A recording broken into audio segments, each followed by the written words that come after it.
Okay, so the first thing I'm going to do is make the mug. And like I said, I have my slip here. Remember, you have to score and slip on the bottom edge of your 4.5 or 5 by 10 slab, and then score the edges that are going to be coming together and pinched together ultimately. And then I like to put the canvas textured slab on the inside, and I like to put the canvas textured side of the disc on the bottom. So, and I have kind of been letting this sit out for a couple minutes so that it is essentially ready to be worked with. I forgot to score and slip the disc here, so I'm doing that too. Remember, you want to score and slip each and every part that you're putting together just to ensure that it's going to bond and there's not going to be any leakage. Leaks on a mug are not really desirable. Alright, so here I am kind of tapping the bottom, and then as I bring the mug together, I am kind of pushing the seams and making them kind of come together on that line, kind of fairly smoothly, if you will. And then kind of tap the bottom with your fingers, going all the way around. And this also helps kind of ensure that it's bonding.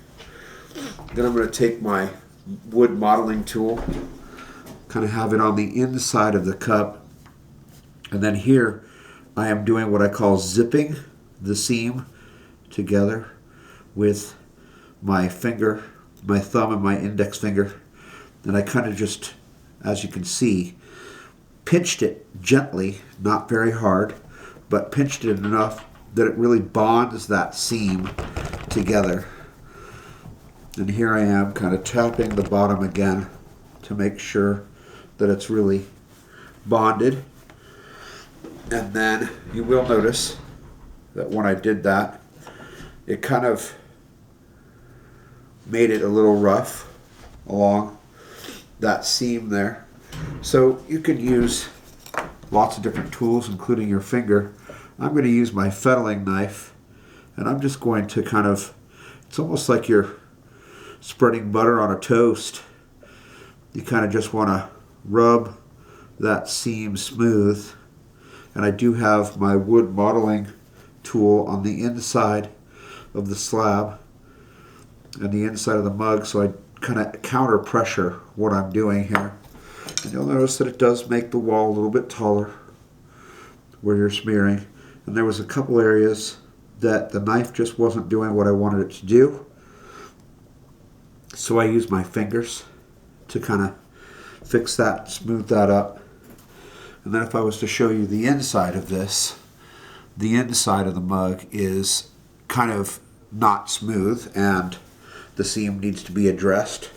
So now with my hands on the outside, I'm doing the reverse, where I am smoothing up the seam on the inside using the wood modeling tool. And I'm just kind of making sure that if there was any Mars or anything like that, as I was doing, putting the mug together. And now I'm kind of pinching the slab, the base slab.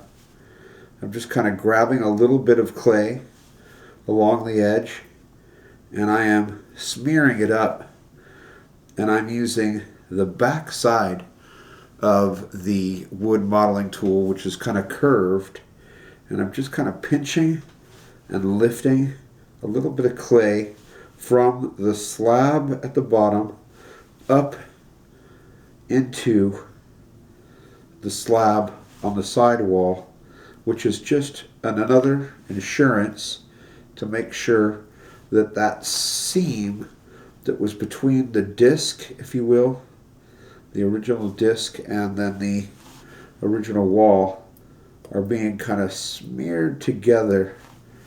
You can put a coil inside there and do this same thing. I'm just being real careful that I don't take too much clay off the base. Now I'm taking my fettling knife and I'm simply kind of tapping along the bottom, kind of trying to get that bottom to be,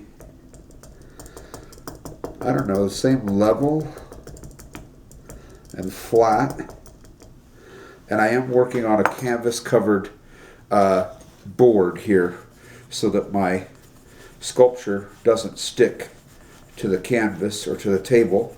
And now I'm just kind of gently rotating the slab mug around in a 360 degrees using my left hand to kind of rotate, and I'm using that wood modeling tool and I'm going along the edge and I'm just kind of making that bottom edge a little bit rounder, a little bit smoother. And it does also kind of look like there's a little bit of a shadow line now underneath the mug, where it doesn't look like it's really growing out of the table, but it is separate from, kind of levitating off the table, which is kind of a technique that potters, ceramists use. And then here I am pinching the walls of the mug with my thumb and index finger again. That tends to be some of my favorite tools, especially when I'm hand building and working with slab mugs. And I just pinched all the way around the lip, and then I'm doing a second one and I'm switching where my thumb was on the outside and my index finger and ring finger were on the inside, and now I'm doing the reverse so that the thumb is on the inside and the index finger and the ring finger are on the outside, and I'm just rotating the cup again and I'm kind of pinching the walls, making them a little bit smoother, a little bit thinner. The slab that I originally rolled out was a 1/4 inch thick, and a 1/4 inch on your lip when you're drinking out of your mug tends to feel a little thick. So, and then I just kind of keep going further down as I'm pinching the mug and rotating it, trying to get that wall to be a little bit thinner further down as well. And then you will notice that here pretty soon I'm going to start the sculpture process, and in doing that, I am going to kind of draw some reference lines. I've got my 3 resources over here. I might try to set this up so that you can kind of see from behind me as I'm sculpting, because I can't really be sculpting and having it on that side while I'm filming. So I think I'm going to switch my camera angle so that you can kind of see how I'm pushing the clay out. I don't add a lot of clay to my slab mugs. I tend to pinch and push and really form the mugs with the clay that already exists so that I'm not adding a lot of weight to the mugs. And then in these previous mugs, I added the handles first and then sculpted. I think I'm going to sculpt this one and then add the handle at the end. And I think that that's going to give me a little bit more freedom to kind of sculpt the cup uninhibited by a handle. And then it'll also allow me to kind of determine where I want to put the handle. Most of the mugs that I've made so far are right-handed mugs. The skull designs are on the outside of the mug as you're holding it, so it kind of almost looks at somebody that you might be sitting with drinking a cup of joe or coffee or whatever. So this one, just in case there's a left-handed person. So I'm making these as gifts for this wonderful restaurant that we have locally, Jose Muldoon's. They treated my wife and I so spectacularly at our last anniversary. So I'm making these mugs as gifts for the kind of assistant general manager, the server, and the chef or a couple chefs for that day, because they gave us a recipe that we've been wanting for years and years. It's atomic salsa. I don't know if you've ever eaten their atomic salsa over at Jose's, but oh, it is spectacular. And they actually gave us the recipe because they no longer serve the salsa at the restaurant. I think it was a little too hot. And I present as a gringo, but I eat pretty hot salsa.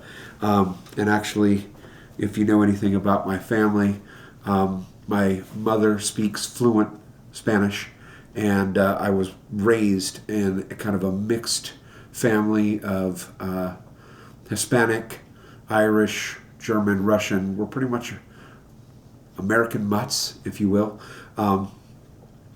So we have a wonderful palate for the Mexican dishes, enchiladas, burritos, green chili smothered burritos, tostadas, quesadillas, all of those wonderful dishes, chimichangas, chili rellenos, all of those are absolutely delicious here in Colorado.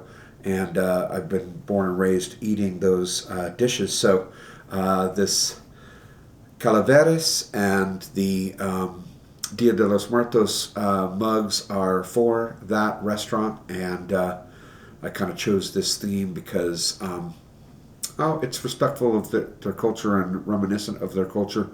And it is also right around the end of October, coming into early November, which is right when we celebrate Halloween and also Dia de los Muertos. So I am trying to kind of be timely with the time of year that is, and the festivities that are about to ensue. So I'm going to change my camera angle, and then we're going to start changing this into a skull, and that way you'll be able to see the skulls behind me that I'm using as reference and resource, the ones that I've already sculpted, and you'll see this cup start to change.